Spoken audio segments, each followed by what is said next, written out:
Bloomberg Audio Studios. Podcasts, radio, news.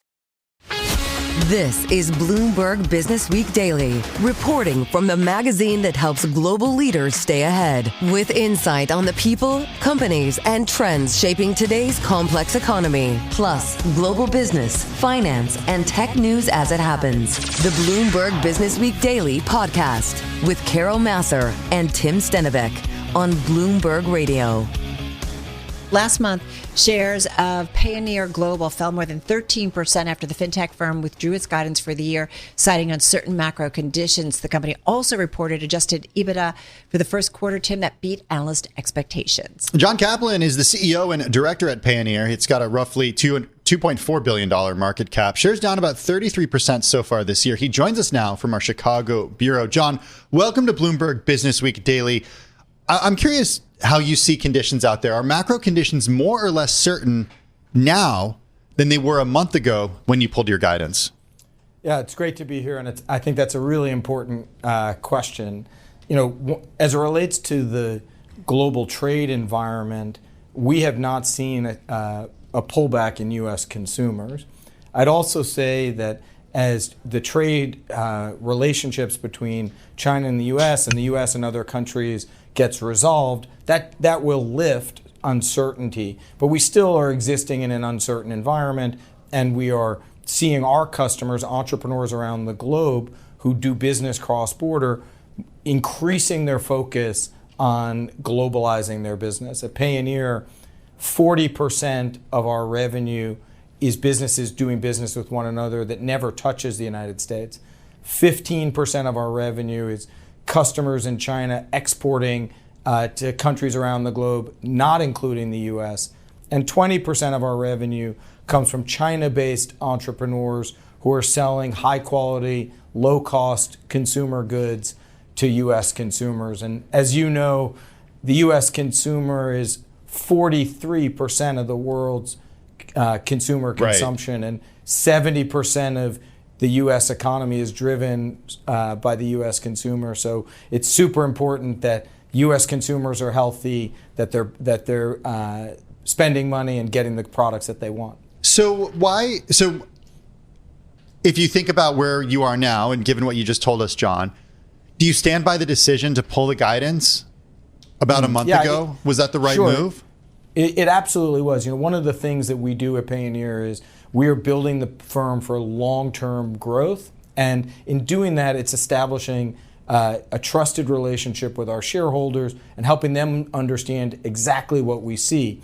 So at the time of our May 7th earnings announcement, the tariffs were still 145%, effectively an embargo between China and the United States, as Secretary Bessent had described it. And so it was important at that time to not play chicken with the U.S. administration or with the market about how trade would resolve, which is call balls and strikes. And at the time, it was prudent and responsible to give our shareholders exactly the guidance we did, and we feel comfortable about it.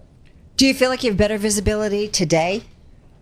You know what we said at earnings was that our Q2 results we anticipated would look very similar to our Q1 results, and I can reaffirm that message here. I'm hopeful that the politicians around the world will meet with one another, resolve their structural issues, because I know the entrepreneurs around the world want to continue to do business with one another. Is it really because of the strain between U.S. and China specifically, or is it more than that? Yeah, for our business, really our emphasis as we looked at guidance was primarily related to the U.S. and China. But it's important what you just mentioned, which is, at the time there was a pause and a reduction in the tariffs as it relates to countries like Vietnam and elsewhere. Those are anticipated to that pause was 90 days, mid-July that ends, and we're hopeful to see resolution. But we got to wait and see. One thing about our customers that we've seen is they are, on the front foot, growing their business, exporting goods and services around the world. We have customers in 190 countries and territories. We have, really broad business in terms of industries, geographies, size, and sort of category. So when we look at our customers, we feel very confident about what the long-term future looks like for Payoneer, and in fact, see value at these levels.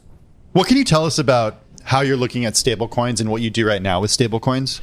Yeah, I'm glad you asked the question, because the Payoneer customers hold $7 billion of funds in their Payoneer account. The Payoneer account is 100% of an entrepreneur's cross-border accounts receivable and accounts payable. And we view the momentum and energy around stablecoins as confirmation of the innovation that's going to come in cross-border trade. Today, we have not made any significant announcements as of yet of where we'll go with stablecoins. I think, rest assured, you read lots about Circle and Ripple and other folks. I think they envy the distribution we have, the brand we've built, our last mile relationships, our network of licenses. We feel well positioned to bring the hype into the reality cycle and drive adoption when we choose to sort of put our foot on the gas there. So are you working on a stablecoin? Yeah, I'm not going to share yet here today what our plans are, but we're very focused on providing solutions for customers in partnership with others to enable our customers to move funds around the world in a fast, effective, inexpensive way. How would it make it faster and less expensive if you were to have a stablecoin? Yeah, in some ways, the Payoneer account functions as the promise of the new currencies and new technology today. Customers use Payoneer to send an invoice to their business customers around the globe. They get paid. They get paid practically instantly today. So I don't think it'll largely change the speed, although we may pick up seconds here or there. What likely it'll give us is more diversity, and that diversity is something we think pockets of the globe are excited about. Argentinian freelancers in Argentina, for example, excited about some of that innovation. We have the ability to drive its penetration. And that's what I was going to kind of ask you. What particular regions would this be the most useful? And if you could, is it Argentina? Is it elsewhere? Yeah, so what we do see, adoption, quality adoption occurring in Latin America in some pockets. We see quality adoption and interest occurring in APAC in some regions. But it is, the hype cycle is pretty intense right now. We're very focused on the practical applications of helping 2 million active customers, $80 billion of funds transacted across the Payoneer platform in 2024. We are, a big platform helping cross-border SMBs, and they are diverse and have different needs depending on just what country they're in, what use case they're deploying against. All right. Super appreciate it. John, thank you so much. John Caplan. He is Chief Executive Officer, Director at Payoneer, joining us from our news bureau in Chicago.